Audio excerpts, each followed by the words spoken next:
Bonjour mes frères et sœurs en Christ, comment vous allez et mes abonnés. Aujourd'hui je retourne à l'église à Moucron. Et cette fois-ci je serai toute seule. Je serai toute seule.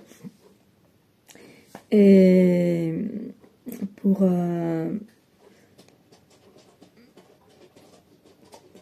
écouter notre frère Sylvain pour la louange et l'adoration et bien sûr la prédication.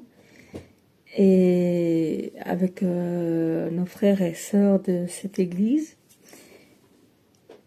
et donner le plus beau de tous les parfums à notre Père, à notre Seigneur, à notre Esprit Saint. Voilà. Alors je vous fais comme d'habitude, petite photo, petite vidéo, pas beaucoup parce que pour économiser quand même un peu la batterie, je vous ferai comme j'ai fait hier, quand je suis dans le train, un petit peu dans le bus et un petit peu dans le train, et puis quand j'arrive là-bas, et puis la vidéo entière. À part que hier, désolé, j'ai pas tout filmé, parce qu'il y avait un moment donné que je devais couper. Pour la prière de la délivrance, parce que je trouve plus profondément même que c'était personnel. Alors j'ai stoppé, j'ai coupé. Voilà. Voilà. Je vous embrasse tous. Et merci de suivre mes aventures de Chano au concert. Chano concert. Et j'espère que vous vous amuserez en louant, en adorant le Seigneur avec nous, en regardant mes vidéos. Merci à vous tous et à plus.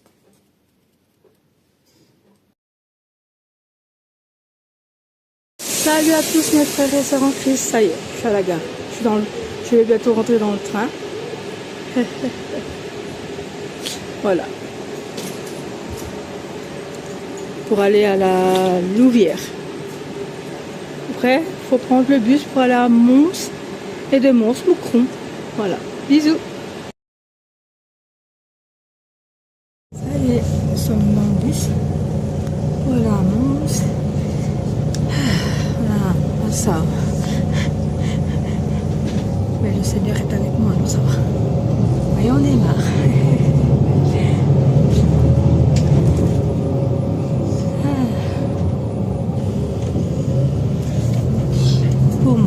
Et après, le train de Moucron.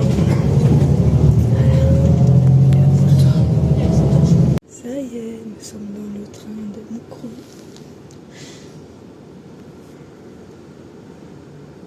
Ah, le petit train qui part. Ciao, ciao, petit train. J'ai eu un de ces stress. J'ai cru qu'on allait rater le train. D'abord, j'ai cru qu'on allait rater le bus. Oh là là, mais ça va, le Seigneur, il est avec moi. Allez, je vous ferai un petit coucou à Moucron. Je vais juste mon téléphone de recharger un peu. Bisous. Et je suis à la gare de Moucron. Bon, on va aller à la rencontre de mon taxi.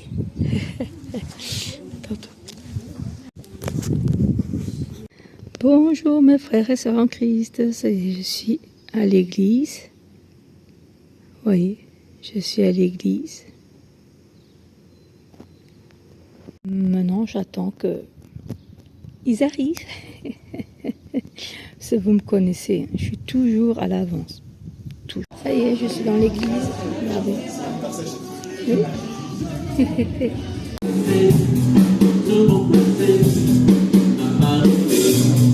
Répétition.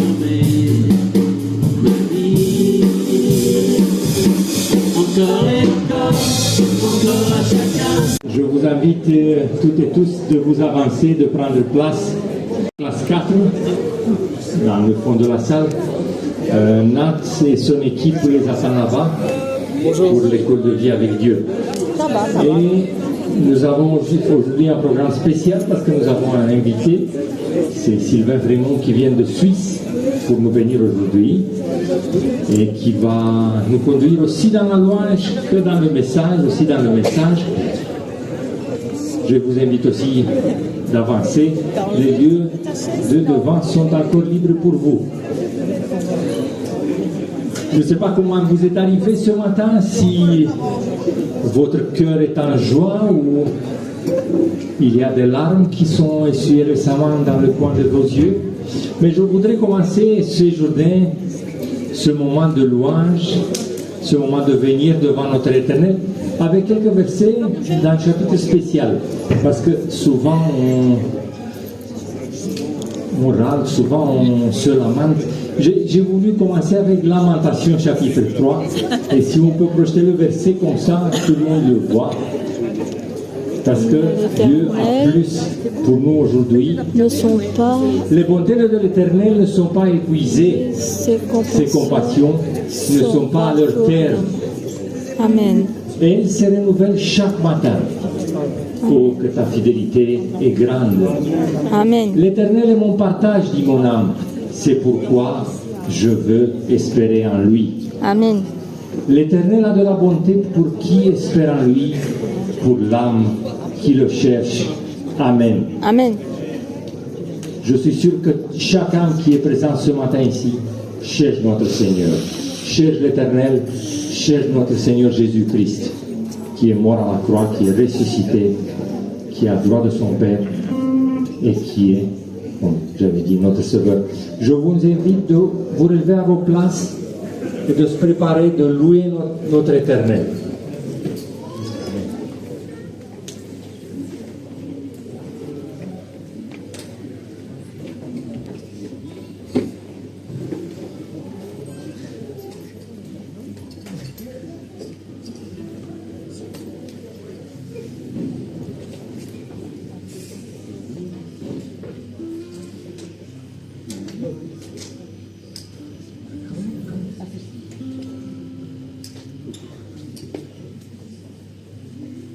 Jésus, c'est une joie ce matin d'être avec toi. C'est une joie de te connaître. C'est une joie d'être appelé à t'adorer. Et on veut te redonner la louange que tu mérites, Seigneur. Amen. Merci de nous avoir tous choisis, appelés pour t'adorer.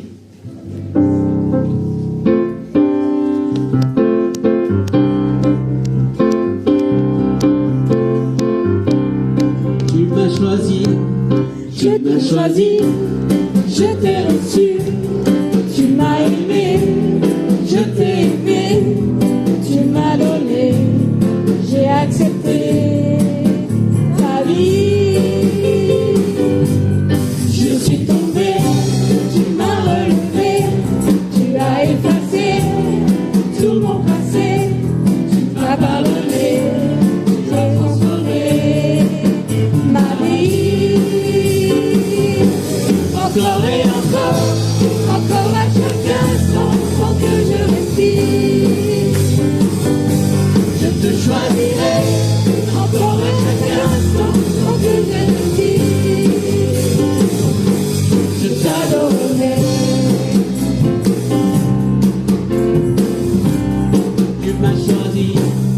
Tu m'as choisi, je t'ai reçu, tu m'as aimé, je t'ai aimé, tu m'as donné, j'ai accepté ta vie. Je suis tombé,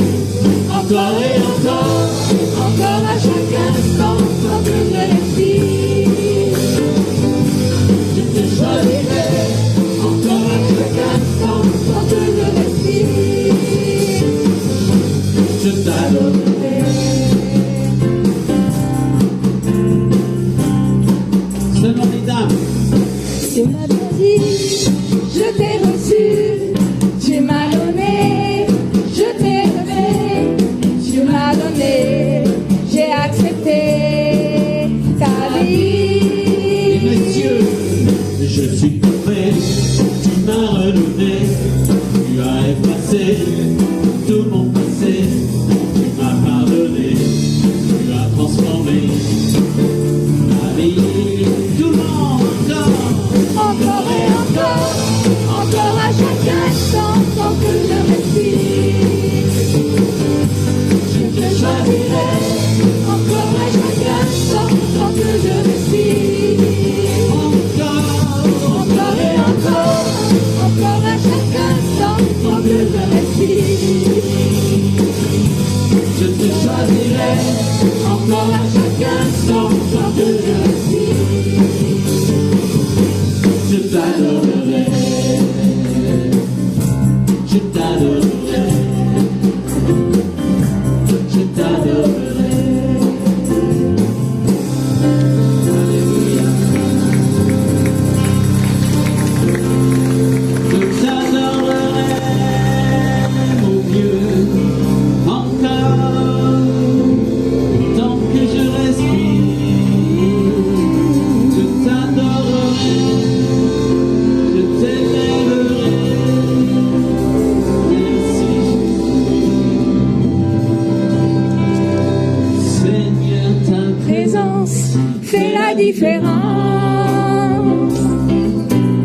Tu habites en moi, en toi j'ai confiance. Tu diriges mes pas vers ton abandon. Seigneur, Seigneur, ta présence fait la différence. Tu habites en moi, en toi j'ai confiance. Tu diriges mes pas vers ton abandon. Ça change tout, car tu es là. Mon cœur te loue, frappé de part en part. Tu fortifies les mains affaiblies. Tu me rafraîchis par ton fleuve de vie. Ça change tout quand tu es là. Mon cœur te loue, frappé de part en part. Tu fortifies les mains affaiblies. Tu me rafraîchis par ton fleuve de vie. Ta présence fait la différence. Tu habites en moi, en toi j'ai confiance. Tu diriges mes pas vers ton abandon, Seigneur.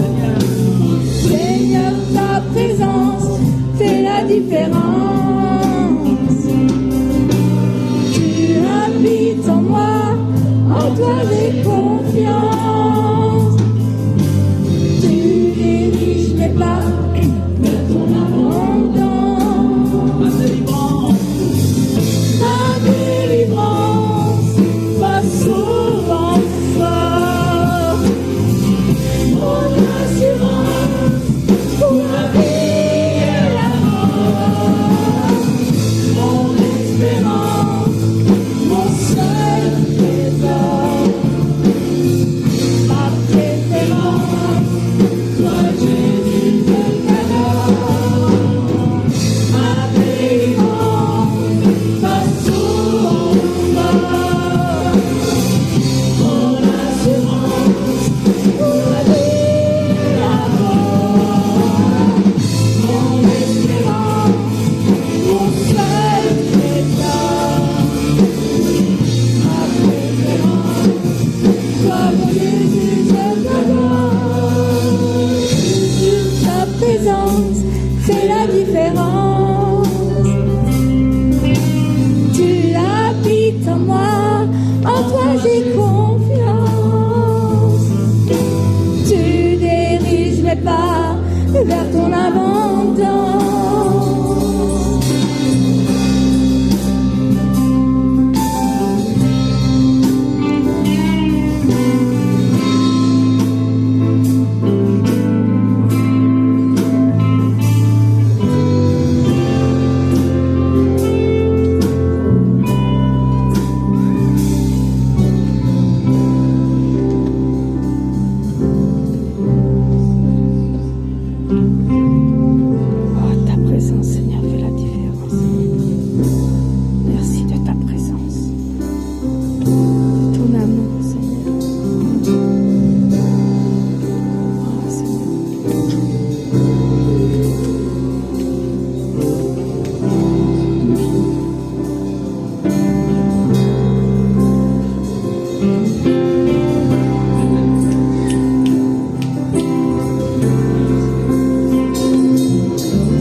présence à chacun. Cette présence nous fasse changer, Seigneur, nous transforme. Amen. Parce qu'on te regarde, parce qu'on te contemple, parce qu'on t'adore, tu nous changes. Je Tu t'adore, Seigneur, je nous transformes à ton image. Amen. Jésus, merci. Merci. L'univers chante le nom. Quand on adore Dieu, on est le joint à tous ceux qui l'adorent. On n'est pas seul. Il y a d'autres églises, il y a d'autres chrétiens, mais aussi tout l'univers, toute la nature, tout ce que Dieu a créé, qui l'adore, qui l'élève. Même les arbres des champs qui battent des mains. Toute la nature célèbre Dieu. Et si on ouvre nos yeux, on dit, mais sois glorifié Dieu, on se joint aux louanges des anges et de tous ceux qui t'aiment, Seigneur. Amen.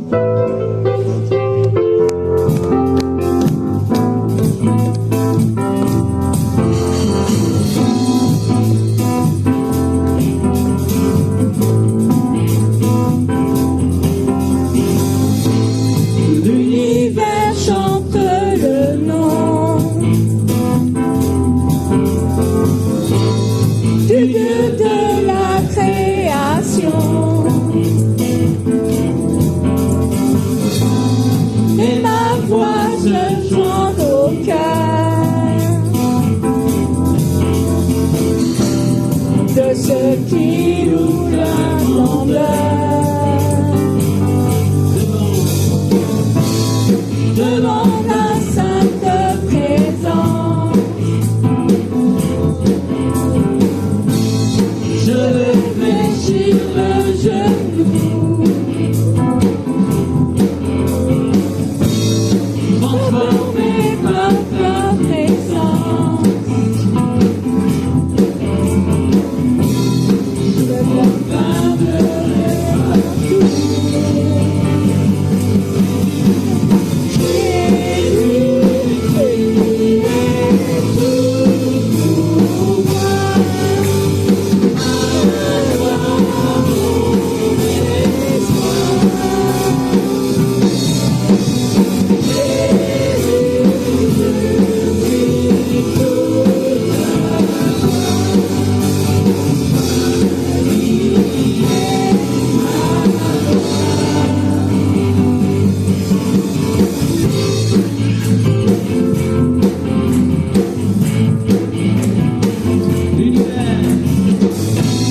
l'univers chante le nom du Dieu de la création. Et ma voix se joint au cœur ce qui est ta grandeur. Devant ta sainte présence, je veux fléchir le genou, transformé par ta présence. Je proclamerai partout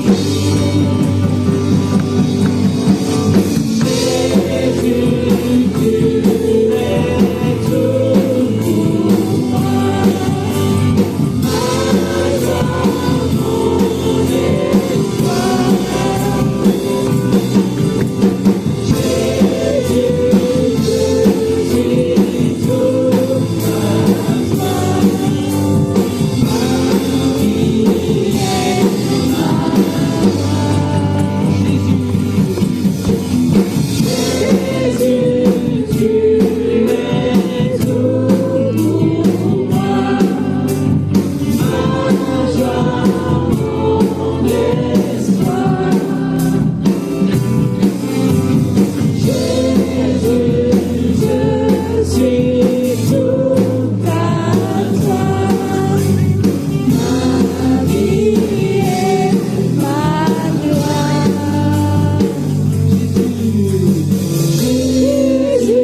la mélodie du ciel, dans entend tous les ta cieux, voix dans tous les temps.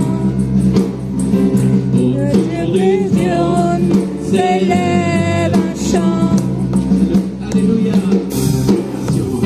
la création entend,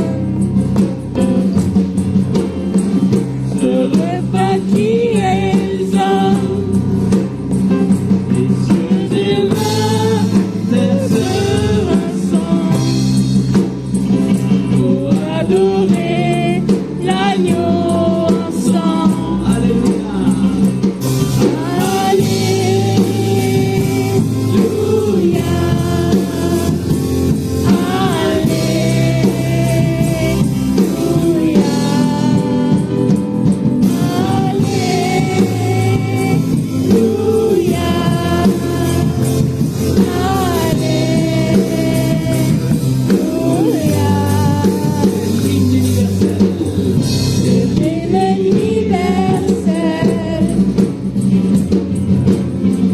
La mélodie du ciel, et tous les cieux, dans tous les temps, autour du trône s'élève un chant,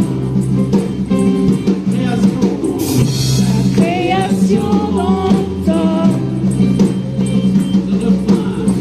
ce refrain qui résonne. Les cieux et la terre se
genou fléchira, que l'on criera louange au nom de Jésus.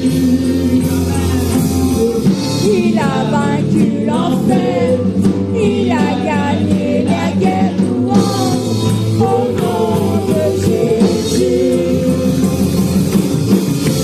Toute autorité, l'ordre et majesté, louange au nom de Jésus.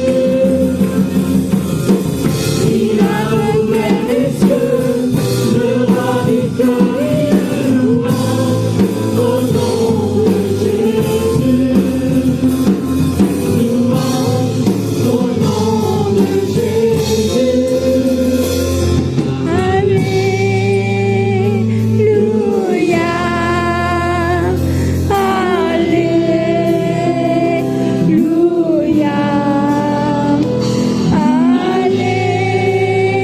Alléluia, Alléluia.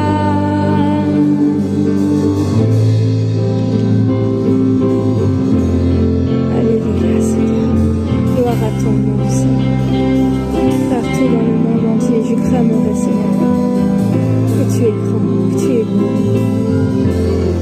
que tu es notre Seigneur, le roi des rois, le Seigneur des seigneurs, et que tu es vivant, Seigneur, et que tu es ma joie, tu es mon amour, tu es ma vie. Sans toi, Seigneur, je serais perdu, je serais plus de sauveur, Seigneur. Oh, gloire à toi, Seigneur.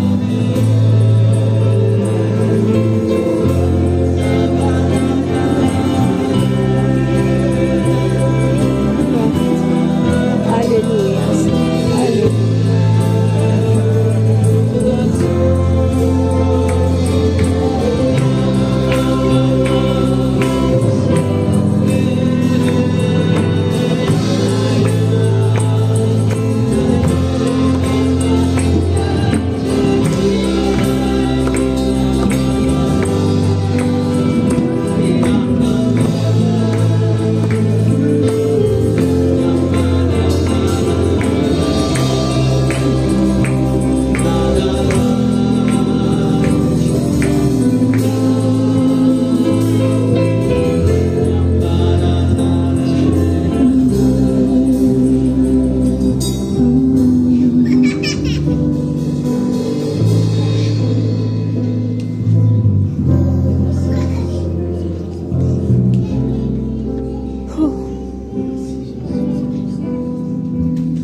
Tournez-vous vers une personne à côté de vous et à deux, tous ensemble, élevez vos voix vers le Seigneur.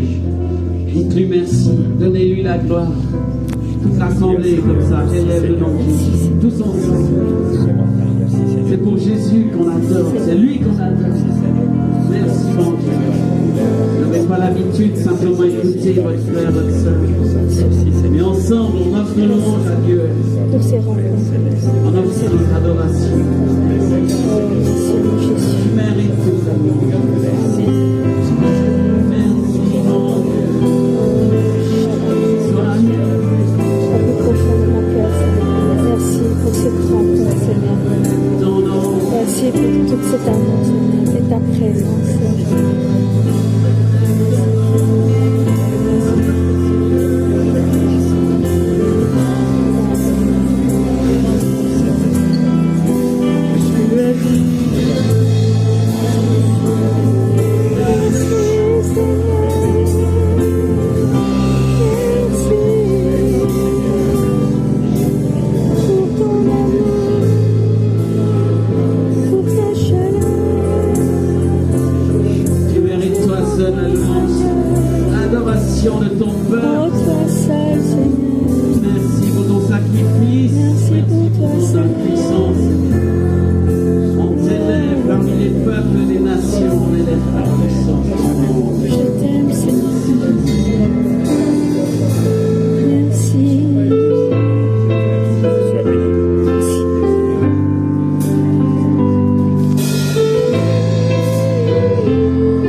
devant l'œuvre de la croix.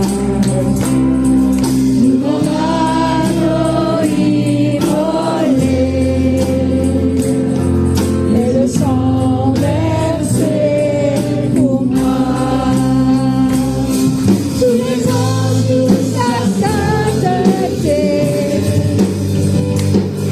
l'univers crie sa majesté. Chantons gloire et puissance, force et louange à l'agneau immolé. À l'agneau immolé. Lui qu'il a donné, et la vie qu'il vit en moi. Son amour est à jamais ma reconnaissance au roi. Tous les anges louent sa sainteté, l'univers crie sa majesté. Chantons gloire et puissance, force et louange à l'agneau immolé. À l'agneau immolé. Vivant,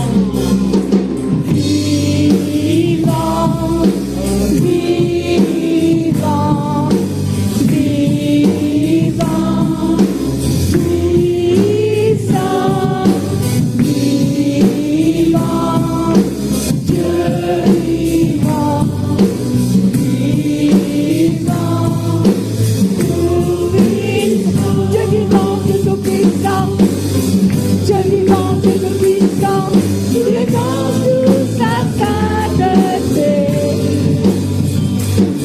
l'univers crie sa majesté. Chantons gloire et puissance, force et louange à l'agneau immolé. À l'agneau immolé.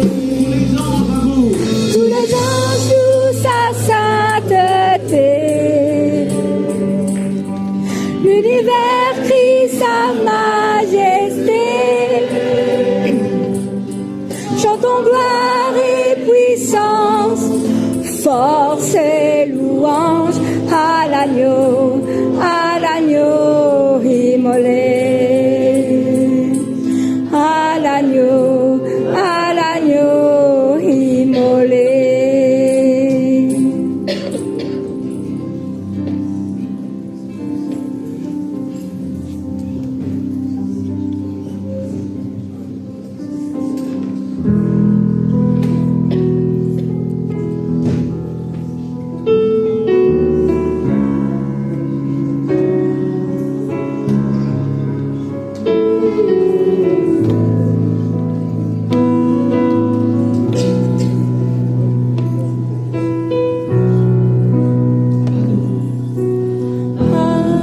Adorons Jésus, prosternons nos cœurs, inclinons nos vies.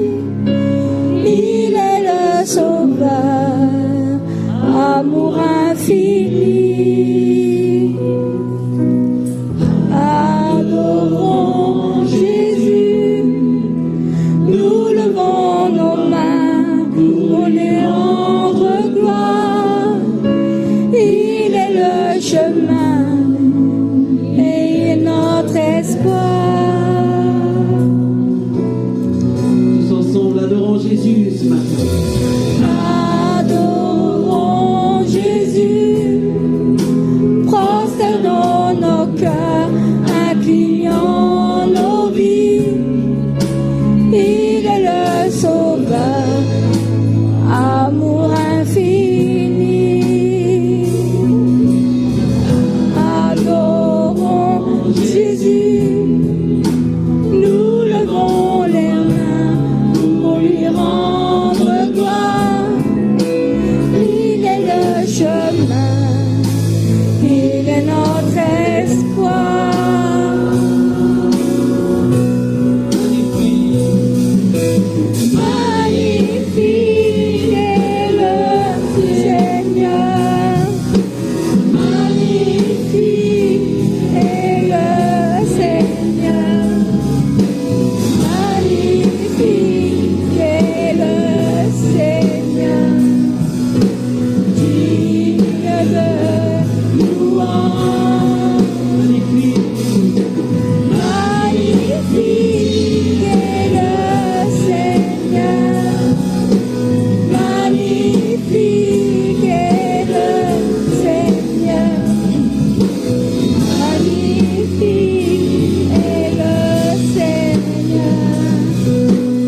Dieu fait paix. Des prières courtes, mais des proclamations de louange de qui est notre Dieu.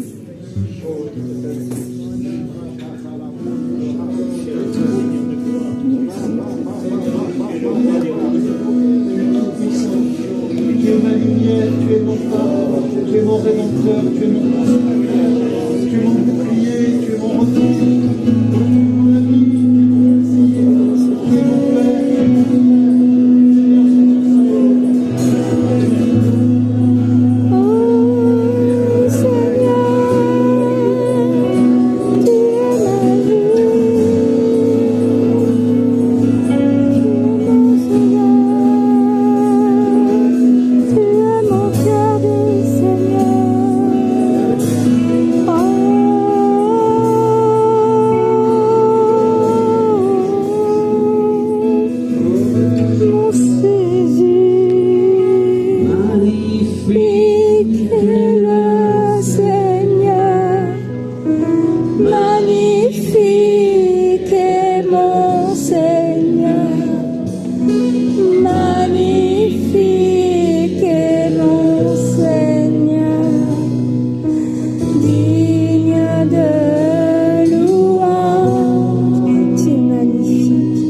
Alléluia.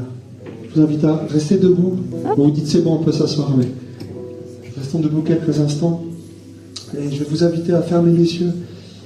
Et pendant que Sylvain se désaltère, Sylvain, vraiment que tu puisses récupérer des forces.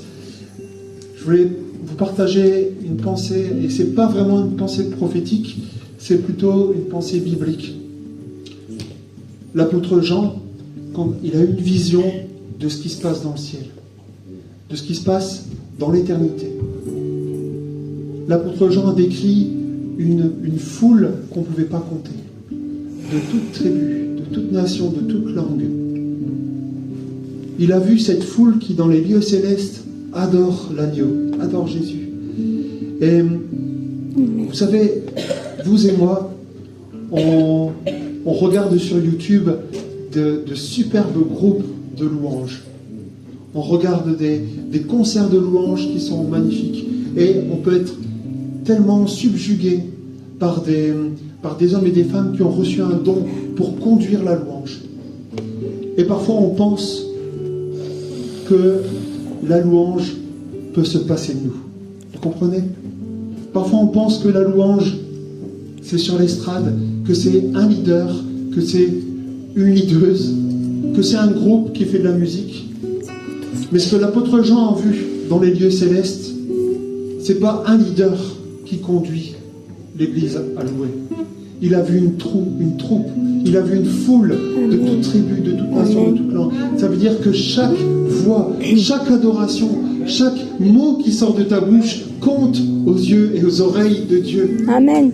Et je voudrais vous proposer pendant quelques instants, gardant les yeux fermés, si vraiment vous vous sentiez libre, peut-être que le Saint-Esprit va mettre sur votre cœur comme un désir de vous agenouiller pour dire, bah, Seigneur, tu es Dieu et moi je suis ton enfant. Peut-être que le Saint-Esprit va mettre sur votre cœur de lever une main ou lever deux mains. Peut-être que le Saint-Esprit est en train de travailler en toi et c'est comme si tu ressentais le besoin de poser ta main sur ta poitrine pour dire, ouais, viens régner sur ce qui se passe là. Viens régner sur ce qui se passe dans le domaine de mes émotions, de mes désirs, de tout ce qu'il y a en moi. Peut-être le Saint-Esprit va t'inviter à chanter ou à parler en langue ou à frapper dans les mains pendant quelques instants, qu'on puisse donner notre composition à nous, au Seigneur.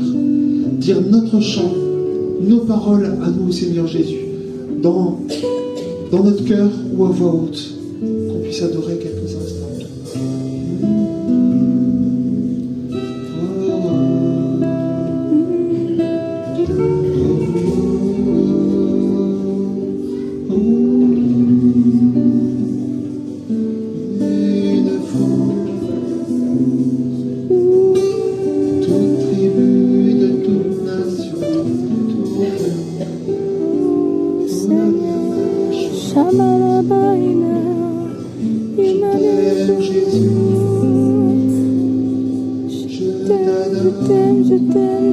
Je t'aime, Seigneur.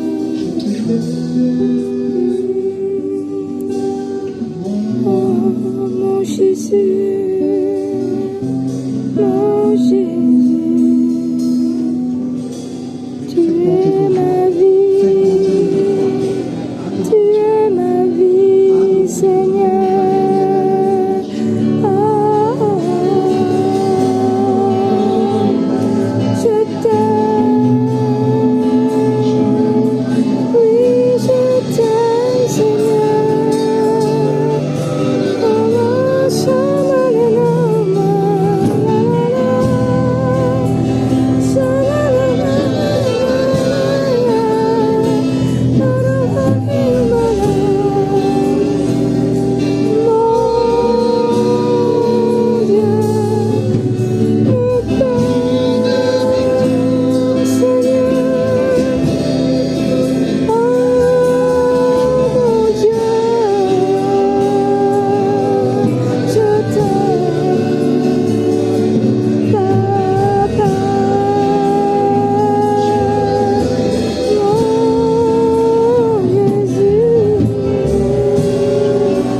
Depuis un petit moment, je disais ben non Seigneur, moi j'irai pas.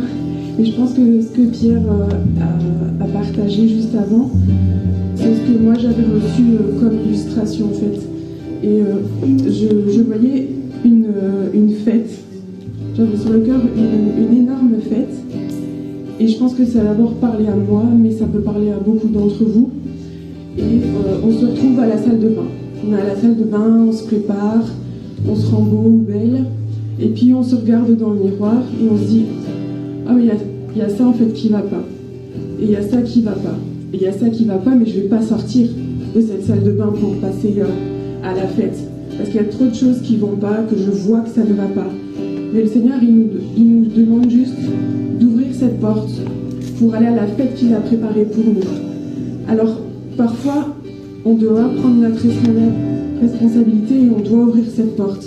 Mais parfois, Jésus aussi vient nous aider à ouvrir la porte quand on n'arrive pas. Simplement, je pense qu'on doit lui faire confiance et qu'on arrête de regarder dans le miroir. Qu'on aille dans le chemin que Dieu a prévu pour nous et dans tout ce qu'il a préparé pour nous aujourd'hui et dans la vie. Amen.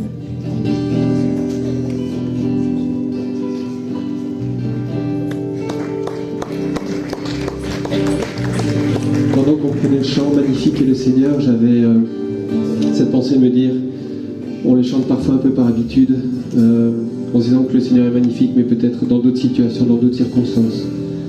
Et dans les combats qu'on peut vivre chacun dans nos vies, j'avais Matthieu 5 qui me revenait à l'esprit. Alors je ne vais pas vous lire tous les versets, mais Heureux les pauvres en esprit, car le royaume des cieux est à eux. Heureux les affligés, car ils seront consolés. Heureux ceux qui ont faim et soif de justice, car ils seront rassasiés. Heureux les miséricordieux, car ils obtiendront la miséricorde. Etc., etc. Je vous invite à aller relire ces versets, mais là où j'étais peut-être accablé à me dire, Seigneur, dans ma vie, c'est vrai que tu es merveilleux, mais en même temps, il y a tellement de choses qui ne vont pas. Et au-delà de vouloir peut-être arranger les choses ou que les tempêtes s'apaisent, comme si le Seigneur disait, regarde pas ce qui ne va pas, mais il y a une victoire derrière. Amen. Amen. Amen. Merci Mathias, merci Alison. Je vous propose de mettre en pratique ce qui nous a été partagé, et si vous êtes d'accord, on peut prier ensemble là où on est, en restant debout, dans une attitude d'engagement envers Dieu. Seigneur, nous voulons participer à cette fête que tu as préparée. On ne veut pas rester dans notre salle de bain à se pouponner, à se regarder dans le miroir, à voir les choses qui ne vont pas et à se focaliser là-dessus ou à essayer de cultiver, de soigner les apparences. On veut venir tel que nous sommes et entrer dans ta joie, entrer dans ta paix, entrer dans ce que tu as préparé. Seigneur Jésus, je veux entrer dans tout ce que tu as préparé pour moi. Saint-Esprit, nous voulons vivre tout ce que tu en réserves pour nous. Saint-Esprit, on ne veut pas faire un tri entre ceux avec quoi on est d'accord et ceux qu'on ne veut pas. On ne veut pas prendre cette position de pharisien. On veut te dire oui, Saint-Esprit, oui à ce que tu veux faire. Père Tout-Puissant, nous voulons dire oui à ton amour. Père, aujourd'hui encore, ce matin encore, tu guettes, tu nous guettes, tu guettes chacun d'entre nous. Quand tu nous vois, ton cœur est rempli de compassion. Tu cours vers nous. Tu nous prends dans tes bras et tu nous embrasses.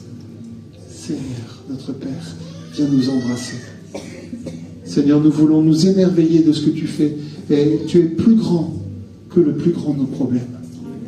Et même dans nos pires difficultés, tu es présent et tu as un plan. Tu nous aimes, tu nous accompagnes, tu es en train de remporter la victoire. Alléluia. Amen, amen. Amen. On peut applaudir le Seigneur.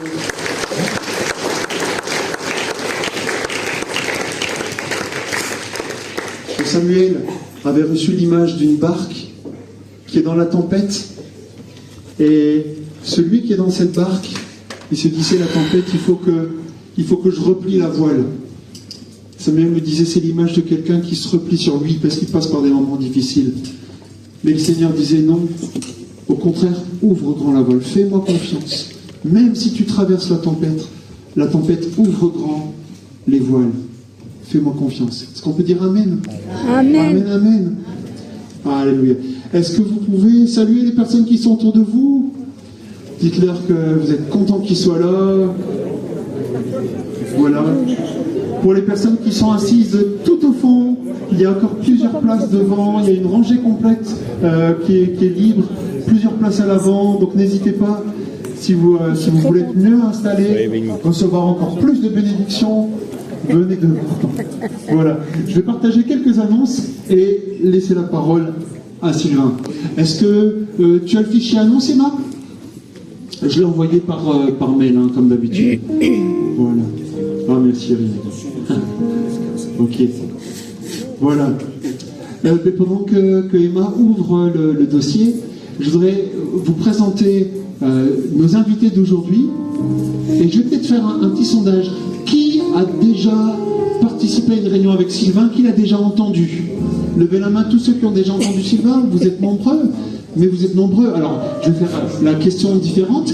Qui n'a jamais participé à une réunion en vrai avec Sylvain? Levez la main. Sylvain, tu vois, ils sont nombreux. Ils vont te découvrir ce matin. Et écoutez, Sylvain, c'est la 4e fois qu'il nous rend visite ici au Centre-Vie Chrétienne de Moucron. Et on a été bénis tout le week-end. Et en plus, Sylvain, il n'est pas venu seul cette fois. Il est venu avec son épouse Lynn. Chouette. Alors Lynn, je ne sais pas où tu es assise. Peux-tu te manifester, Lynn? Elle est là, elle est dans le fond, ok. Avec Jean-Baptiste et Christine. Donc Sylvain est venu avec toute une équipe. Ils nous ont bénis vendredi soir avec le groupe de louanges. Ils nous ont bénis hier toute la journée. Moi j'avais dit à Sylvain, écoute, on te propose, si tu veux conduire la louange, en plus d'apporter le message, on serait content. J'étais sûr que tu allais dire non, Sylvain. parce que c'est trop. Mais un ami québécois a dit de Sylvain je ne saurais pas le faire avec l'accent québécois, mais il a un gros moteur. C'est plus l'accent belge, quoi, mais voilà. Ouais, donc Sylvain est vraiment courageux, il va encore nous partager la parole. Donc voilà pour les présentations. On va, quand Sylvain va se lever pour apporter le message, on va l'applaudir, on va tout casser. Vous êtes d'accord? Donc reposez un peu vos mains, comme ça.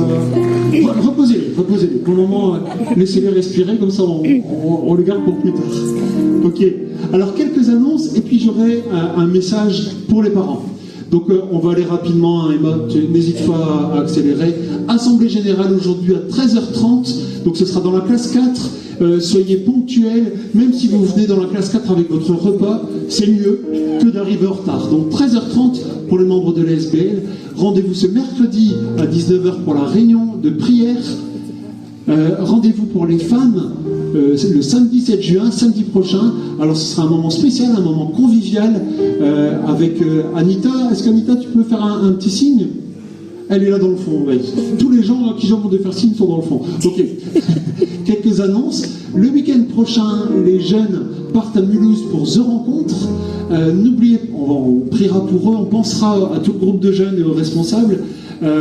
N'oubliez pas l'appel de Manon, de Marie-Ange et de Salima pour avoir de l'aide au niveau décoration. Rendez-vous pour travailler dans l'église, pour réparer les choses, et le 17 juin, alors à confirmer auprès de mon frère Vincent. Et voilà, il y a peut-être d'autres annonces, on va passer pour donner la parole à Sylvain. Sortie de l'EVAD le 28 juin, et donc vous pouvez récupérer, recevoir des infos auprès de Sandy et de Anaïs. On peut continuer. Naissance chez Nestor Anita, je l'ai dit la semaine passée, mais voilà, on veut vraiment bénir cette famille qui s'agrandit. Et besoin de prière, eh bien, vous avez sans doute appris que Marie-Paul, ma maman, a fait une chute le week-end passé. Elle a dû être hospitalisée, elle avait la clavicule cassée, le poignet, un os, le cubitus cassé. Elle a vraiment beaucoup souffert.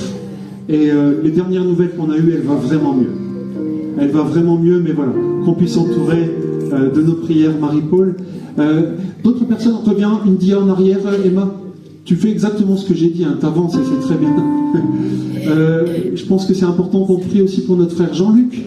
Il a eu un accident de voiture, il ne va pas être content que je le dise, mais notre frère Jean-Luc, il a besoin de prière. Okay. Alors on priera pour lui, on pensera à lui dans la prière. Notre frère André, qui a été opéré aussi, il a bien besoin de nos prières, et on veut vraiment entourer André dans la prière. Et je pensais aussi à Jacques de Jacqueline. Lui aussi, il a besoin de la prière, il est hospitalisé plusieurs jours, Jacques. Vraiment que le Seigneur te bénisse. Et je suis vraiment heureux que vous soyez là aussi, les frères. Didier, il a bien besoin de nos prières aussi, de nos câlins, de notre affection. Voilà, il y a des frères et sœurs autour de nous. Je n'ai pas cité tous ceux qui ont besoin, mais on veut être fidèles dans la prière. Amen. Amen, amen. On peut passer Nestor et Anita, on peut continuer, Emma. Tu peux continuer, Emma. Voilà, alors là, n'hésitez pas à... si vous n'êtes pas encore dans le groupe Centre Vie Chrétienne de Moucron, il y a plusieurs personnes qui m'ont demandé de les ajouter, et je suis en bricoleur, donc j'y arrive pas. Donc c'est le moment de saisir le QR code, comme ça vous ajoute automatiquement sur le réseau où on publie les annonces. On va en rester là pour les annonces, mais je voulais quand même dire un message pour les parents, parce que je sais que certains dimanches, il y a des enfants qui courent sans la surveillance de leurs parents à l'arrière. Des enfants qui vont par exemple dans la classe 4 sans aucune surveillance d'adultes. Des enfants qui ont plus de 2 ans et demi qui vont au coin des bouts de choux alors que c'est jusqu'à 2 ans et demi. Et parfois même des enfants au coin des bouts de choux qui sont sous la surveillance d'un grand frère ou d'une grande sœur qui a pas plus de 10 ans. Eh bien, ça vraiment, ça peut plus arriver, frères et sœurs. Donc, c'est pas un message pour les enfants, parce que les enfants sont pas responsables, c'est les parents qui sont responsables. Et là, vous pouvez dire Amen. Les parents sont responsables, donc ne laissez pas vos enfants courir. C'est une source de tracas, ça fait du bruit, ça peut être dérangeant pour les gens qui sont assis à l'arrière, ça peut être dangereux. Les enfants sans surveillance peuvent ne pas être en sécurité, et ça gêne vraiment les personnes de l'Assemblée qui sont volontaires et qui s'occupent d'un local, qui s'occupent de la logistique dans l'église parce qu'ils ne savent pas gérer des situations comme ça. Donc vraiment, c'est un appel aux parents, soyez disciplinés et veillez sur vos enfants. Ok ? Le message est-il passé ? Amen. Amen. Très bien. Alors, moi, j'ai plombé l'ambiance là. Donc, on va. Vous avez préparé vos mains ? Votre main droite, elle est prête ? Votre main gauche, elle est prête ? Eh bien, je vais vous inviter à applaudir très très fort.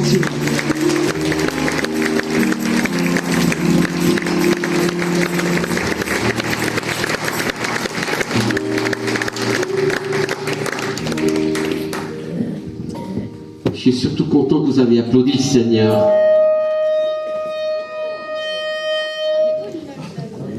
Ça déchire.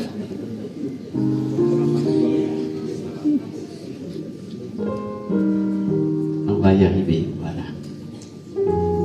Je suis surtout content que vous avez applaudi le Seigneur dans la louange que vous lui avez donné la gloire. Ça va fonctionner, vous m'entendez au fond? Voilà. La technique, c'est pas toujours facile. Donc ils font tout ce qu'ils peuvent pour que le son soit bon. Merci beaucoup. Et je pense qu'en pensant à eux, on peut remercier tous les gens qui travaillent, les moniteurs, les monitrices, l'équipe de louange, l'équipe technique, tous les gens qui travaillent, qui prennent du temps aussi pour rendre ce service. Merci Seigneur pour tous les serviteurs de l'Église. C'est vrai, souvent on applaudit celui qui est devant parce qu'on pense qu'il est plus important, mais s'il n'y a pas toutes les autres personnes qui travaillent, il n'y a rien qui fonctionne. Donc moi je bénis Dieu pour tous les gens qui servent dans l'Église. Et je crois que c'est le meilleur chemin pour apprendre à connaître Dieu. J'ai commencé dans mon groupe de jeunes à servir dans tous les secteurs où je pouvais, avant de prendre d'autres responsabilités. Ce matin, le message que je vais vous apporter est un peu particulier. Et quand j'en ai parlé la première fois, certains disent « Ah ouais, j'ai jamais entendu ce sujet ». Mais pourtant, moi j'essaye de me laisser inspirer par ma lecture de la Bible, parce que je découvre en lisant ma parole, et puis il y a des choses super encourageantes, d'autres qui nous remettent en question, d'autres qui nous travaillent, et puis il faut affronter un petit peu toutes ces questions qu'on voit dans la Bible.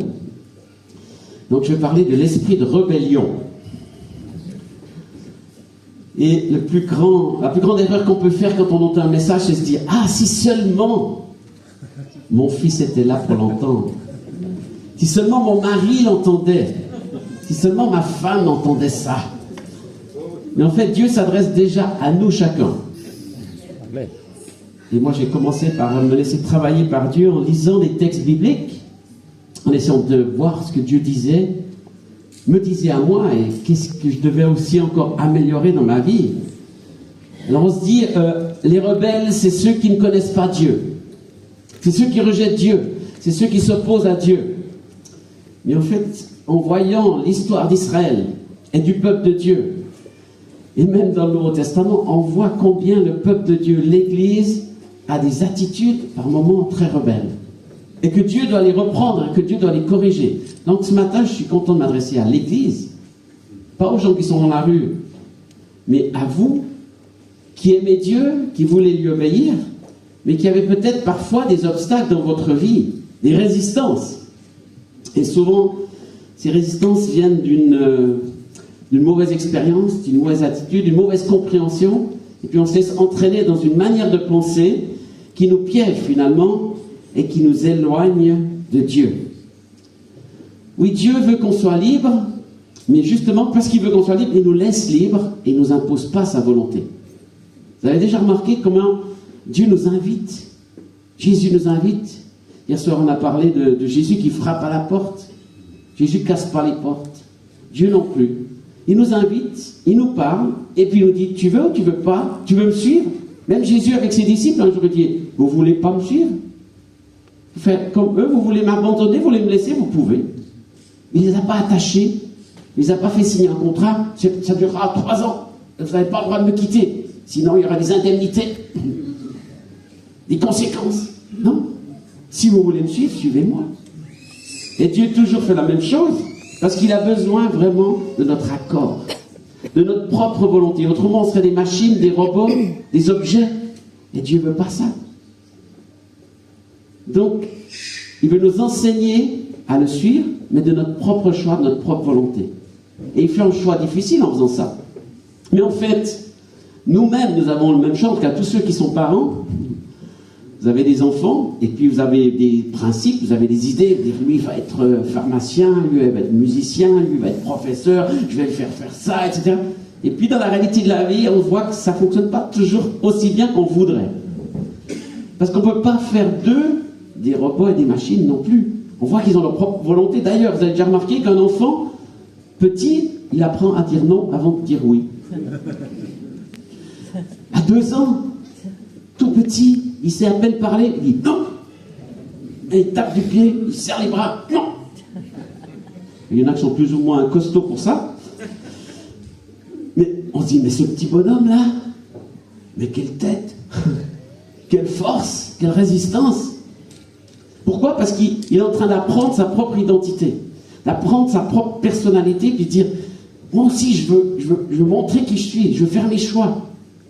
Alors bien sûr que le rôle des parents, c'est pas de laisser ce non dominer, puis de laisser l'enfant contrôler toute la famille. C'est clair qu'on doit lui enseigner. Mais une chose qu'on apprend aussi, c'est qu'il aura toujours sa propre volonté. On doit lui dire, voilà, il y a le bien, le mal, il y a le non, il y a le oui. Je t'encourage à dire oui, je t'encourage à obéir, parce que ça sera mieux pour toi. Va te coucher, non. Va au lit, non. Pourquoi il faut toujours aller au lit? Pourquoi il faut aller se coucher? Parce qu'on sait que tu as besoin de repos. Quand tu dors, tu es beaucoup plus agréable. Mais j'aime pas dormir. Je veux jouer. Vous voyez, les parents, on a des conseils qu'on pense les meilleurs, mais lui, il pense pas que c'est le meilleur conseil. Non, tu me voles mon temps, tu me voles mon loisir, tu m'embêtes. Là, cette image, j'espère qu'elle vous parle aussi pour vous, en tant que même qu'adulte, chrétien, depuis de nombreuses années, quand Dieu nous dit, va te coucher. Mais Seigneur, pourquoi? Bon, c'est une image, il ne va pas te dire ça, peut-être. Quoique, à certains, il est obligé peut-être de leur dire ça. Parce qu'ils en font trop, parce qu'ils courent de tous les côtés, parce qu'ils veulent absolument remplir leur temps de toutes sortes d'activités. Et Dieu dit, mais calme, arrête, diminue. Cette rébellion, elle a commencé dans le jardin d'Éden, où Dieu a dit, faites tout ce que vous voulez, profitez de ce beau jardin, nourrissez-vous, voyez toutes les merveilles que j'ai faites, sauf, touchez pas à cet arbre. Mais pourquoi? Ça c'est la question toujours. Mais pourquoi? Pourquoi Dieu dit ça? Pourquoi Dieu m'interdit? Dieu, il est quand même dur, hein? Franchement, il pourrait quand même nous laisser faire. Mais il nous laisse beaucoup de choses. Il nous laisse faire beaucoup de choses. Des fois, on l'oublie, hein? On pense qu'il nous contrôle, mais non, il ne nous contrôle pas. Il nous donne des conseils, et à nous de les suivre. Mais on n'aime pas suivre les conseils.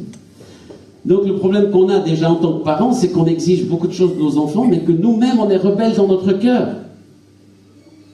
Et ça va être difficile pour nos enfants de nous obéir s'ils voient notre attitude vis-à-vis de notre épouse, de notre mari, de nos propres parents, peut-être des grands-parents, ou vis-à-vis du gouvernement, vis-à-vis des autorités, vis-à-vis de la police. Oh, ils m'énervent, ces gars-là. Toujours en train de râler sur les gens, d'être rebelle à l'autorité, rebelle au gouvernement, rebelle à la politique. Et puis après, tu dis à ton fils, obéis, fais ce que je te dis. Il ne va pas te le dire. Il va dire quand même, dès que je peux, je m'en vais. J'aime pas cette autorité-là. La différence, l'autorité de Dieu, c'est que lui, il exige des choses, mais il ne nous frappe pas, et il nous aime. Et il nous pardonne en plus. Et il nous redonne une chance.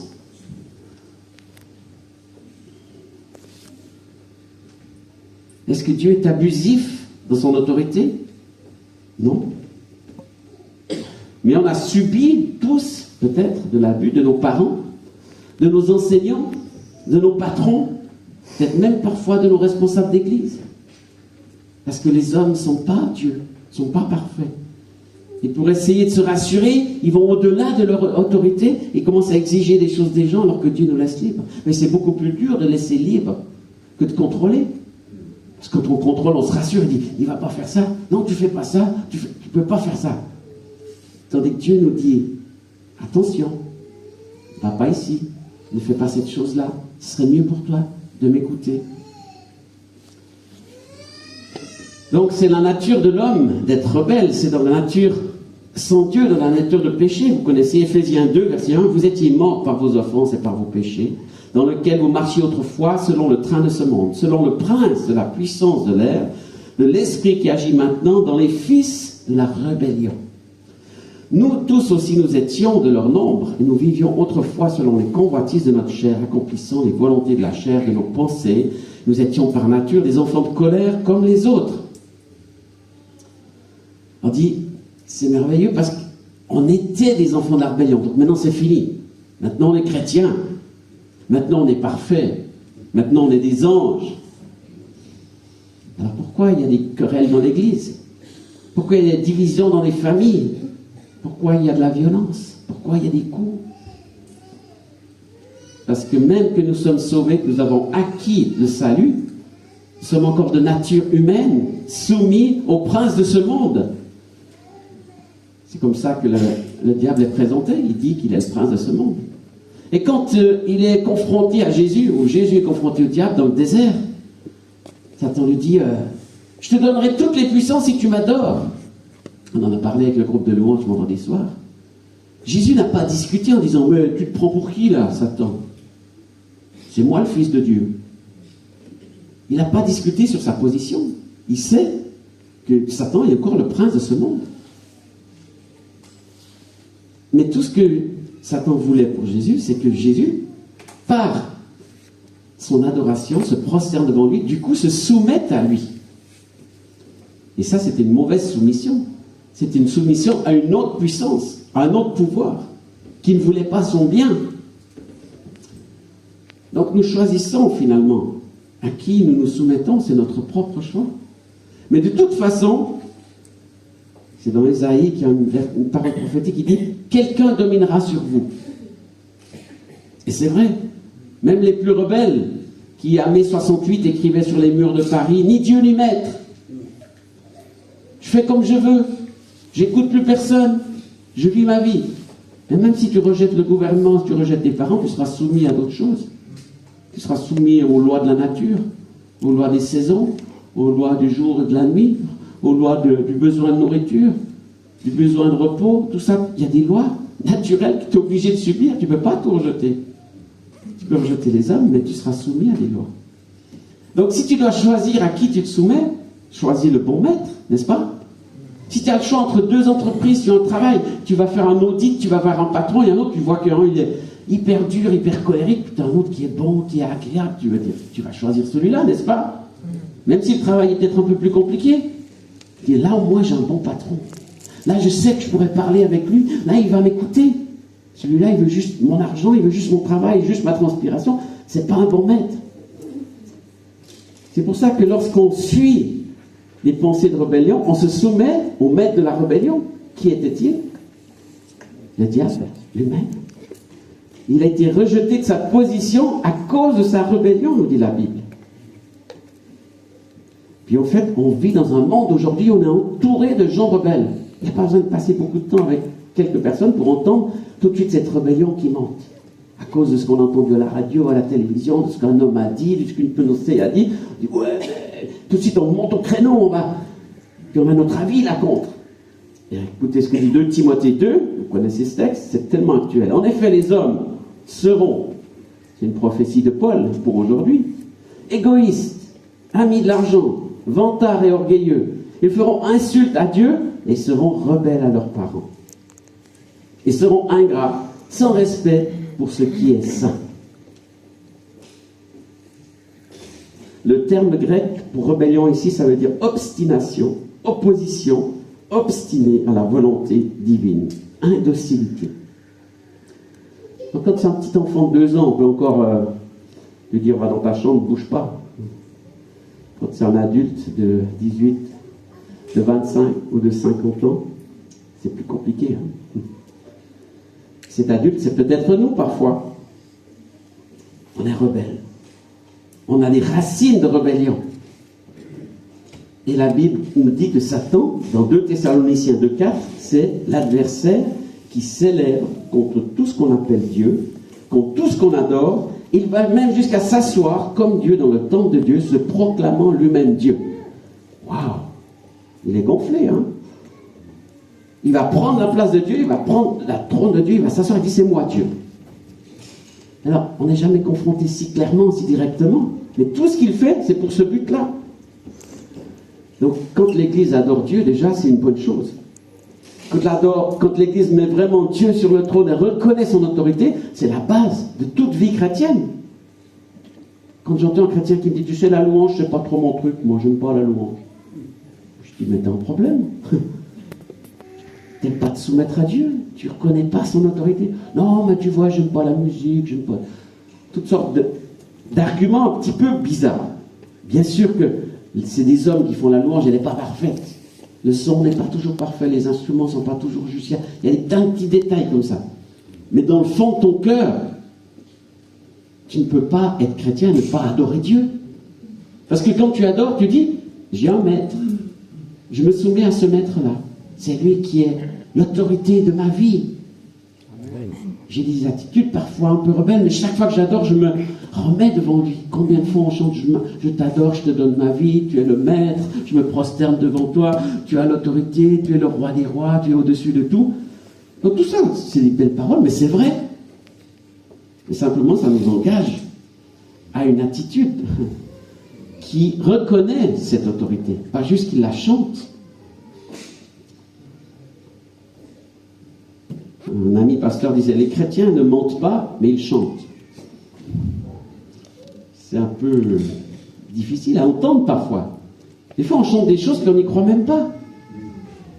Tu as le droit, personne ne t'oblige à chanter. Hein. Tu as le droit de dire, ah, ce chant, j'ai de la peine à le chanter. C'est une lutte pour moi en ce moment. Tu as le droit d'être honnête avec Dieu. Mais tu peux aussi dire, Seigneur, j'ai envie de ça. J'ai envie que tu sois vraiment le maître et je veux apprendre à me soumettre avec toi. Et vous savez, quand je dis qu'on est orgueilleux et qu'on vit dans une société orgueilleuse et qu'on vit dans une société rebelle, c'est pas nouveau. Dans toute l'histoire de la Bible, il y en a eu beaucoup. Et combien de fois Dieu a dit au peuple d'Israël, dans le désert, ce peuple de rebelles, ce peuple qui est rebelle contre moi, qui s'oppose à moi. Parole de Néhémie, chapitre 9, verset 16. Mais nos pères se livrèrent à l'orgueil et raidirent leurs coups. Ils n'écoutèrent point les commandements, ils refusèrent d'obéir. Ils mirent en oubli les merveilles que tu avais faites en leur faveur. Ils raidirent leurs coups et dans leur rébellion, ils se donnèrent un chef pour retourner à leur servitude. Wow. On a connu Dieu et on se détourne de lui pour aller vers un autre Dieu. Mais quelle folie! Et la suite de ce verset, mais toi, tu es un Dieu prêt à pardonner, compatissant et miséricordieux, lent à la colère, riche en bonté, tu ne les abandonnas point. Et à combien de fois Dieu aurait pu nous laisser tomber? Si Dieu s'était fié à notre attitude, à nos critiques, à nos condamnations, même sur lui, il nous aurait déjà depuis longtemps abandonnés. Mais Dieu, heureusement, est lent à la colère, riche en bonté. Il vient même dans notre rébellion. Mais Dieu attend à ce que nous reconnaissions ce problème. Parfois, quand il nous demande quelque chose, on dit non. Comme le petit enfant. On croise les bras, on boude. Non, je ne veux pas. C'est pas que Dieu veut t'envoyer à l'autre bout du monde, en Afrique, à Tombouctou. On a peur de ça. Oh là là, si j'écoute Dieu, il va m'envoyer dans un truc pire où je ne veux surtout pas aller. Mais non. S'il t'envoie là-bas, il va te mettre la passion d'y aller. Il va te mettre le désir d'y aller. Il ne va pas t'envoyer là où tu ne veux pas. Quoique, Jonas ne voulait pas aller à Ninive. Hein. Puis il est parti de l'autre côté. Mais c'est quand même un appel particulier du prophète Jonas. Avant d'arriver à Jonas, il y a peut-être d'autres étapes, n'est-ce pas?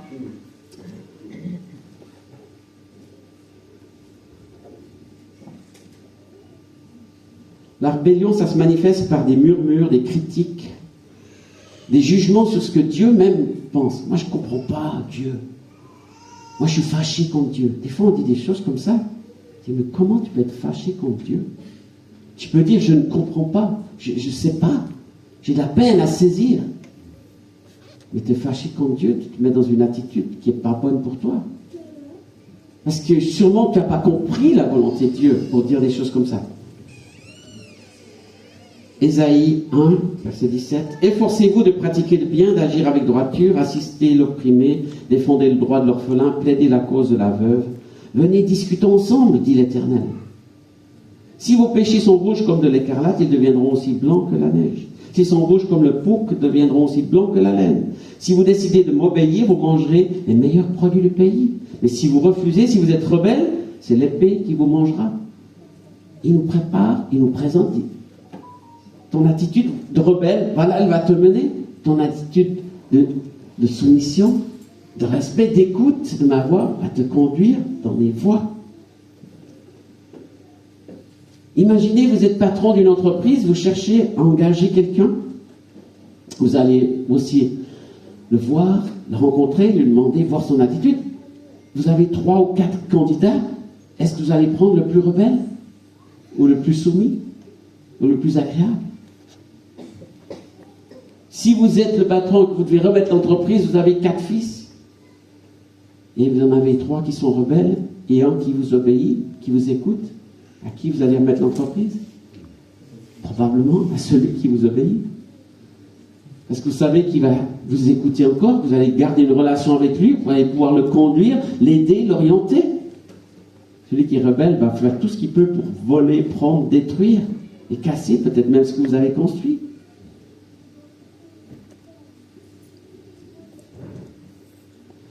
Donc quand Dieu nous demande de nous soumettre à lui, ce n'est pas une soumission comme les musulmans la proposent aujourd'hui, ou comme parfois le monde politique ou d'autres entreprises nous imposent. C'est une soumission pour être à notre place. Quand tu es soumis à Dieu, tu dis, mais je suis sous la protection de Dieu. Dieu protège ceux qu'il aime, ceux qui lui sont soumis. Psaume 86, verset 11. Seigneur, montre-moi quel chemin je dois suivre. Je veux vivre en te restant fidèle. Néanmoins, cette seule préoccupation, rester soumis à ton autorité. C'est la version français courant. Je trouve que c'est fort. Néanmoins, cette seule préoccupation, rester soumis à ton autorité. Et Proverbe 14, 26, ça c'est très fort aussi. Se soumettre au Seigneur, c'est vivre en toute sécurité. Car notre Père protège ses enfants. La soumission au Seigneur est source de vie. Elle permet d'éviter des erreurs mortelles. C'est une protection de se soumettre à Dieu. Tu es sous sa couverture, sous son autorité.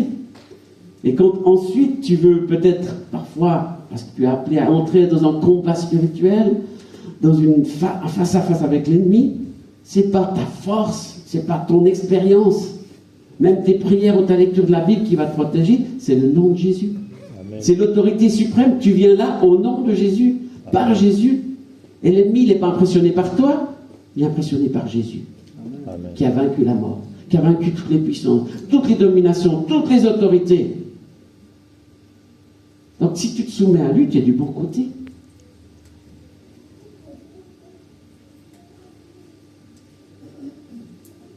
Vous connaissez ce verset dans l'épître de Pierre qui dit « Soumettez-vous à Dieu. Hein? Résistez au diable et il fuira loin de vous. » Souvent on cite juste la fin. « Résistez au diable !» Tu ne peux pas résister si tu ne te soumets pas. Parce que le diable n'est pas impressionné par toi. On a une histoire dans les Actes où des hommes ont voulu faire la délivrance un petit peu pour s'amuser, pour voir un petit peu quelque chose de piquant, d'intéressant. On dit on va faire comme Paul. Et puis c'est eux qui ont eu un problème parce qu'ils n'étaient pas soumis à Dieu. Et puis les esprits leur ont dit Paul, on a entendu parler. Mais vous, on ne vous connaît pas. Vous êtes qui? C'est qui votre chef? C'est qui votre patron? C'est qui votre père? Donc si tu es soumis à Dieu, tu peux dire c'est Dieu mon père. Je suis un fils du Dieu vivant. Et je viens au nom de l'Éternel des armées. Amen. Comme David a fait devant Goliath, je suis là au nom de mon Éternel, de l'Éternel des armées. Un petit gars devant un géant. On aime bien cette histoire, hein?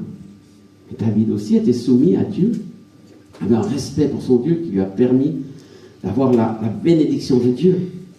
C'est pas juste sa pierre qui a tué Goliath, c'est le turbo de laser que Dieu a mis dans la pierre pour a surmené Goliath pour le tuer. La puissance de Dieu qui s'est manifestée. Donc se soumettre à Dieu, c'est un signe de maturité et non de faiblesse. Parce que les gens, quand on leur parle de Dieu, disent « Ah, toi, tu as besoin de Dieu, tu es un faible alors. » Moi, j'ai pas honte de dire « Oui, j'arrive pas à m'en sortir dans la vie sans Dieu. Dieu est mon aide, Dieu est ma force, Dieu est ma forteresse. » Et tous ceux qui essayent sans lui, un jour ou l'autre, quand ils ont assez échoué, ils disent « Ah, peut-être que je devrais peut-être demander à Dieu. » Mais entre-temps, ils ont fait beaucoup de bêtises, beaucoup d'erreurs. Mais c'est jamais trop tard avec Dieu. C'est ça qui est merveilleux. Donc si c'est ton cas, si en ce moment tu as un temps où tu t'es éloigné de Dieu, tu peux revenir et Dieu va t'accueillir. Mais la seule solution, c'est de dire, je choisis de me mettre sous son autorité. Donc je vous lis dans 1 Pierre 2, cette exhortation de l'apôtre Pierre, du disciple de Jésus Pierre, qui était toujours proche de Jésus, Pierre, hein. Vous savez, c'est lui qui donnait des conseils à Jésus. Jésus, il faut faire comme ça, puis quoi comme ça. Et à un moment, Jésus lui a dit, arrière de moi, Satan. Aïe, aïe, aïe. Mais Jésus, je suis avec toi. Ça montre que même un bon disciple peut faire des erreurs et dire des grosses bêtises. Et même quand on veut donner des conseils à Dieu ou à Jésus, on ferait mieux de se taire. Et d'écouter ce que lui nous dit. Donc il nous dit, dans 1 Pierre 2, verset 13, « Soyez soumis à cause du Seigneur à toute autorité établie parmi les hommes, soit au roi comme souverain, soit au gouverneur comme envoyé, par lui pour punir les malfaiteurs et pour approuver les gens de bien. Car c'est la volonté de Dieu qu'en pratiquant le bien, vous réduisez au silence les hommes ignorants, insensés, étant libres, sans faire de la liberté un voile qui couvre la méchanceté, mais agissant comme des serviteurs de Dieu. Honorez tout le monde, aimez les frères, craignez Dieu, honorez le roi. Serviteurs, soyez soumis à toute crainte à vos maîtres, non seulement à ceux qui sont bons et doux, mais aussi à ceux qui sont d'un caractère difficile. Est-ce que tous nos patrons, tous nos profs, sont bons et doux? Non. Il y en a qui sont d'un caractère difficile. Je suis sûr que beaucoup se reconnaissent là-dedans. Et Dieu dit, même à eux. Mais tu peux gagner leur cœur par ton attitude. Parce que souvent la violence appelle la violence, l'agressivité appelle l'agressivité. Si toi tu réagis par l'esprit opposé, ça va même surprendre l'autre. Quelqu'un te frappe et toi tu réagis pas. Je dis pas que c'est facile, qu'il faut se laisser marcher dessus puis tout subir, non. Mais demander la sagesse de Dieu, comment réagir dans cette situation. Mais là il parle des autorités, du gouvernement, de l'État. Dieu nous dit aussi dans dans Timothée, qu'il faut prier pour les autorités, afin de mener une vie paisible. Si on fait que de regarder les nouvelles, de critiquer les autorités qui font plein d'erreurs, oui c'est vrai. Notre rôle d'église, c'est de prier. Si l'église ne prie pas, vous croyez que les gens de la rue vont prier? Non. Ils vont critiquer de toute façon encore plus. Donc si l'église est comme le monde et critique les autorités vont se confier en qui? Ils vont avoir l'aide de qui? Au moins que l'église prie, bénisse, encourage. Amen. Quand tu rencontres un politicien, ça peut arriver souvent, mais quelquefois, là, je le bénis, je dis merci pour votre travail. C'est pas facile de gérer une commune, de gérer une ville, de gérer un pays. J'ai eu la chance d'aller en Afrique, de pouvoir rencontrer un président, de pouvoir être dans son bureau, parler avec lui et prier pour lui. Je dis merci pour cette audience que vous nous accordez, on est avec une équipe. Et on est là pour vous bénir. On sait qu'il y a des difficultés dans votre pays, on sait qu'il y a des crises, on sait qu'il y a des ennemis, mais on va prier pour vous. Et cet homme m'a dit, regardez le bureau là, mon prédécesseur, il y avait plein de gris-gris là-dedans. On a tout nettoyé, on a tout jeté, on a tout enlevé, on se confie en Dieu maintenant. Ça n'a pas tout résolu, il y a encore des problèmes politiques dans ce pays, comme dans beaucoup de pays, comme dans nos nations. Mais nous sommes appelés à être ceux qui nous soumettons aux autorités, qui respectons les autorités et qui prions pour les autorités. C'est ce que Dieu attend de son peuple. Vous voyez comment Jésus a été soumis même? On s'attendait à ce que Jésus vienne et débarrasse les Romains d'Israël. Tout le monde pensait ça. Et Jésus s'est soumis aux autorités, même aux Romains, qui étaient pourtant violentes, méchantes, agressives, oppressantes. Il a même dit, rendez à César ce qui est à César. Payez vos impôts. Oh, quand même. Ben si. Parce que si personne paye ses impôts, le gouvernement ne peut pas fonctionner. Et les chrétiens sont aussi appelés à fonctionner.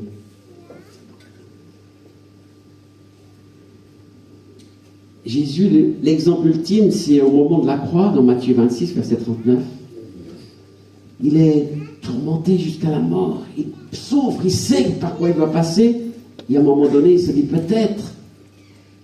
Et il dit, mon Père, si cela est possible, que cette coupe s'éloigne de moi. C'est possible que je n'aie pas cette épreuve.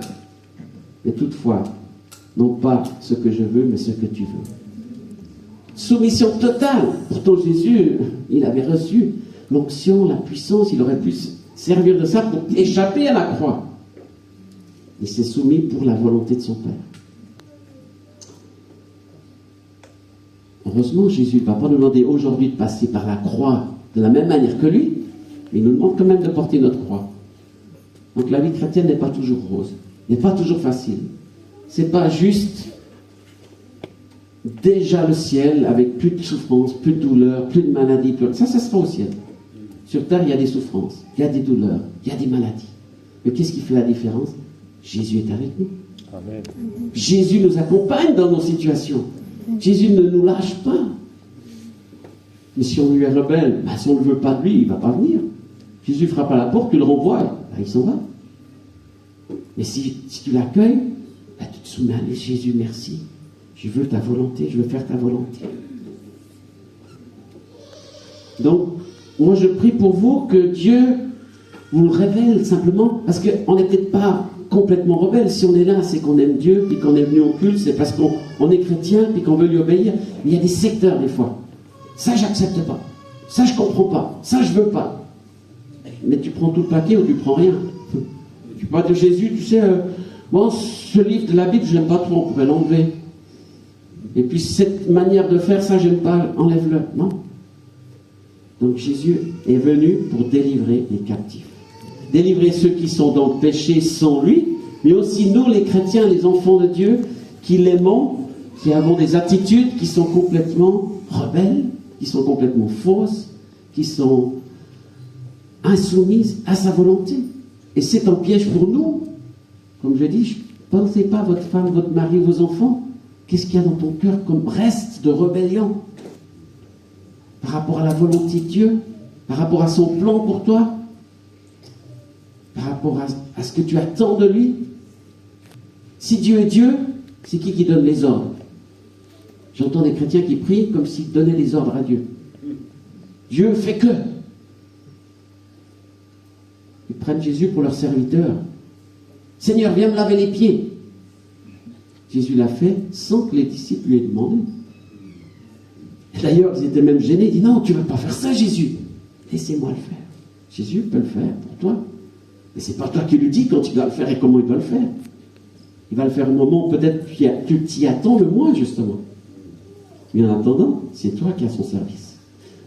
Être chrétien aujourd'hui, c'est être au service du maître, mais le meilleur maître qui soit. Et comme je l'ai dit, quelqu'un dominera sur toi.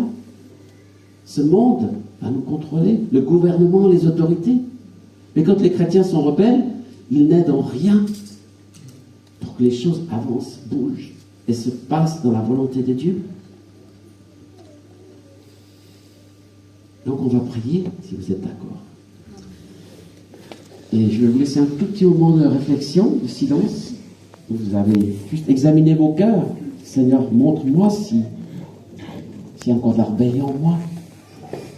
Si je me soumets à cette puissance qui me vole la soumission au Seigneur.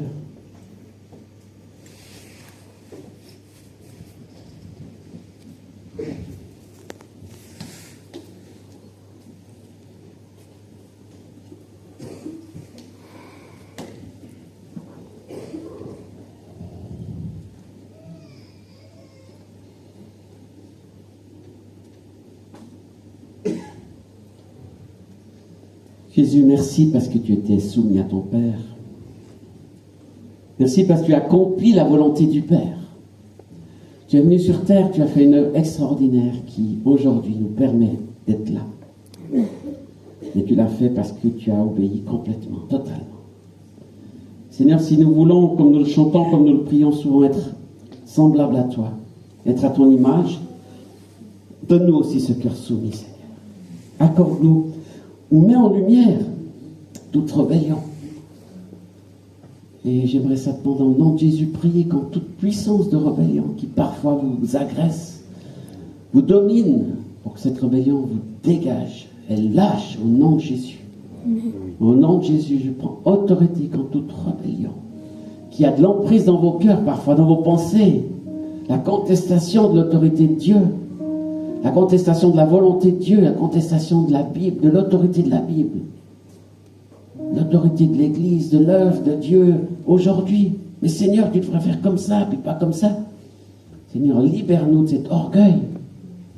Délivre ton peuple de tout orgueil, toute rébellion qui l'empêche de faire ta volonté. Merci Saint-Esprit de sonder les cœurs, de montrer clairement à chacun son attitude, son cœur. Et que chacun ait le courage, la force avec ton esprit de lâcher, de déposer. Seigneur, je dépose devant toi toute attitude orgueilleuse, légaliste, rebelle, contrôlante, qui fait obstacle à ta volonté et qui amène aussi dans ma propre famille, dans ma propre maison, des réactions mauvaises parce que je ne montre pas l'exemple que tu me demandes.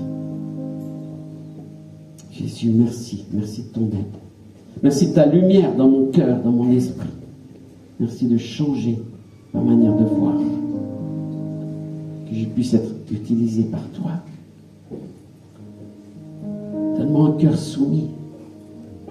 Comme tu dis dans ce psaume, Seigneur, je veux rester soumis à ta volonté.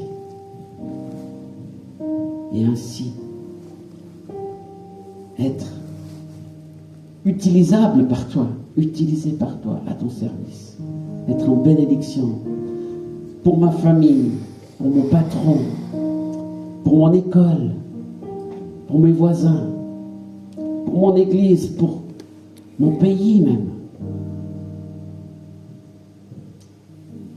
Enlève toute racine de rébellion au nom de Jésus. Se défait de l'emprise de cette puissance au nom de Jésus. Dégage. Dégage, ça sort, ça lâche au nom de Jésus. Rébellion, tu t'en vas. Contestation, tu dégages. Orgueil, tu lâches. Au nom de Jésus. Vous, esprits qui vous cachez derrière ces forces, derrière ces noms, vous êtes dévoilés, vous pouvez lâcher prise. Au nom de Jésus.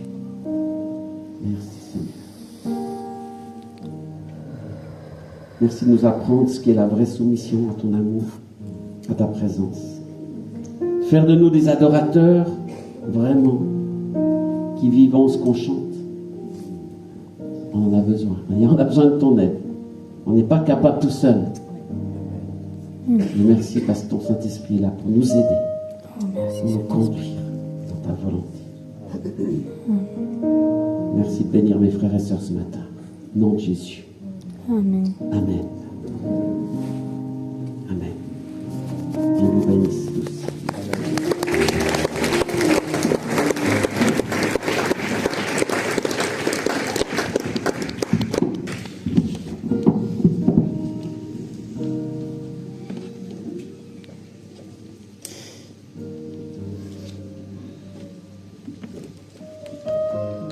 Merci Seigneur. Merci. C'est beau ce que tu fais, Uriel. Alléluia. Merci pour ta présence au milieu de nous, Seigneur Jésus.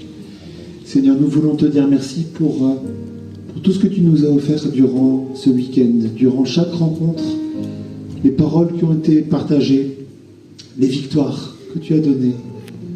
Seigneur Jésus, on veut vraiment serrer contre notre cœur ce que tu as déposé. Garder ce bon dépôt. Seigneur, que nous puissions te regarder dans les yeux et te dire, oui Seigneur, je combats le bon combat, je garde la foi, je continue cette course. Seigneur Jésus, nous t'aimons de tout notre cœur, Seigneur Jésus. Nous t'aimons. Tu es merveilleux, Seigneur Jésus. Amen. Je vais demander, Uriel, si tu peux nous conduire dans un chant. Et Je vais inviter, je sais que mon ami Dominique est déjà prévenu. On va passer parmi vous avec les paniers pour faire une offrande spéciale.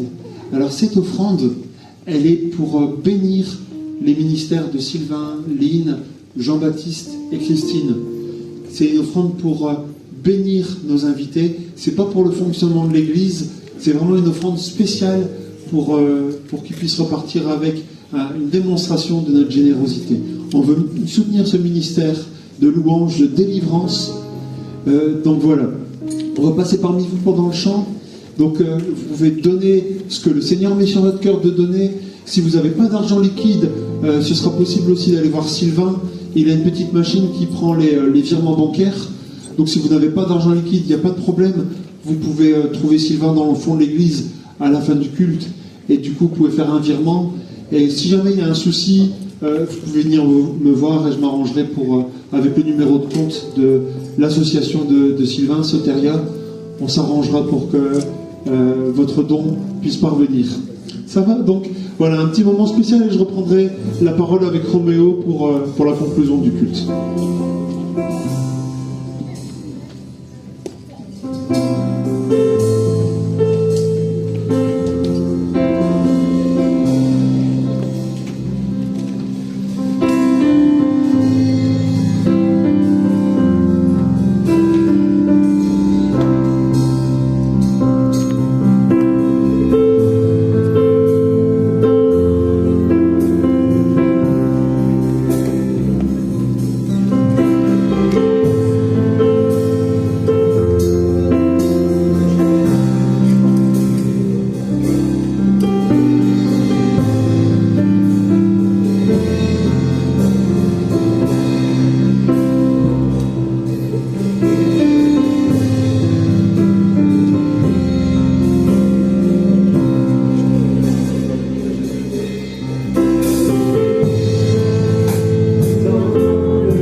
allez bien?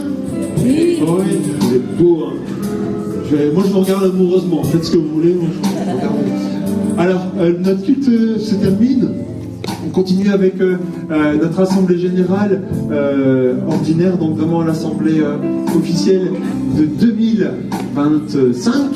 J'en réfléchir. Et du coup, au niveau pratique, pour les membres de l'SBL, on va aller dans la classe 4. Du coup, dans la classe 4, il faudrait que quelques personnes, une fois que les enfants ont quitté la classe, qu'on installe une trentaine de chaises, je pense. Catherine et Joséphine vont se mettre à l'entrée de la classe 4 pour faire un barrage naturel et prendre les présences, puisque c'est une obligation. On doit noter le nom de toutes les personnes qui sont présentes ou représentées. Donc voilà. Et comme ça, on peut commencer à 13h30. Donc voilà, soyons ponctuels. Et vraiment passer une bonne journée, passer une bonne semaine. On va terminer avec ces paroles. Roméo, viens quand même avec moi. Qu'est-ce qu'on peut faire sans Roméo? Tu veux bien lire la prière? Est-ce que, Emma, tu peux projeter? Tu sais, dans le PowerPoint des annonces, il y a une prière, un verset de la Bible avec un fond rose. C'est Nombre chapitre 6. C'est la bénédiction aaronique. Merci Emma, t'es la meilleure.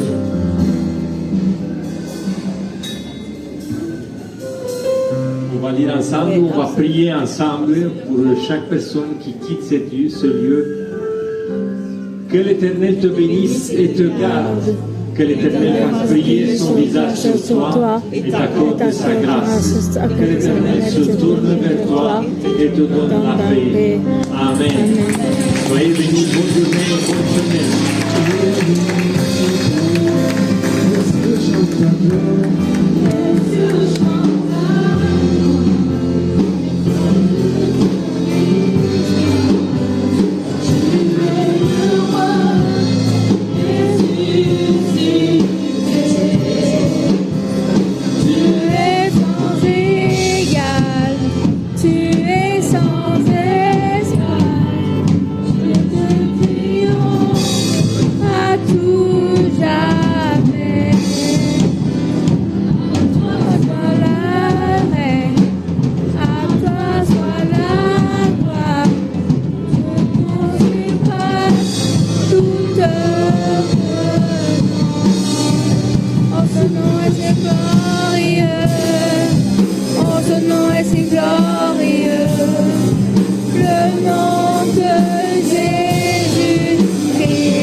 J'espère de les revoir bientôt un jour.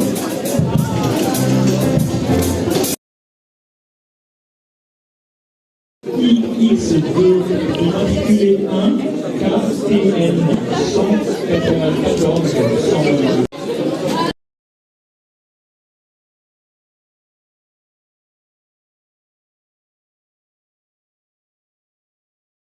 Mes frères et sœurs en Christ, ça y est, je suis à la gare, j'attends le train.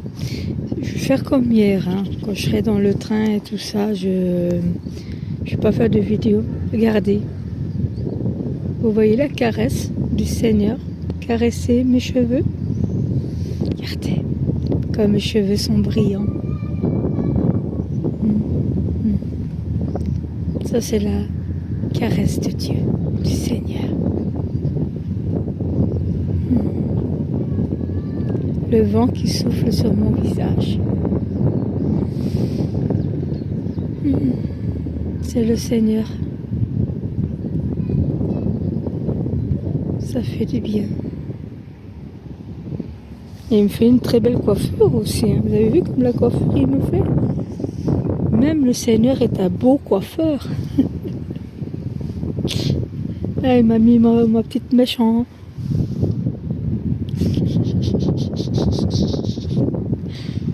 Mon Jésus, je ne vois plus. Bon, C'était magnifique. J'ai l'émotion qui... Ça fait toujours ça, hein, quand tu vois des personnes que tu aimes beaucoup repartir et que tu sais pas quand tu vas les revoir. Papa Sylvain et maman Lynn.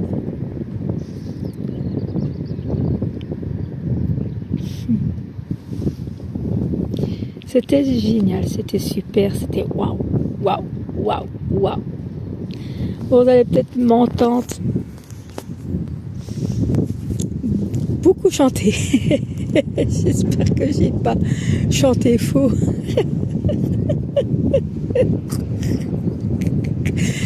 Parce que la batterie, elle allait tellement plus fort que le son de ma voix que je m'entendais même pas. Mais je sais que dans la vidéo, on va beaucoup m'entendre avec mes cheveux qui s'envolent dans ma bouche. Voilà. Et j'espère qu'il viendra un jour dans notre église. Hein. J'espère. Au plus profond de mon cœur. Je prie le Seigneur au plus profond de mon être. Parce que je sais que ça va vous faire un bien fou. Un bien fou. C'est bien fou. Et surtout quand il fait la prière de la rébellion ou la prière de la délivrance. Waouh!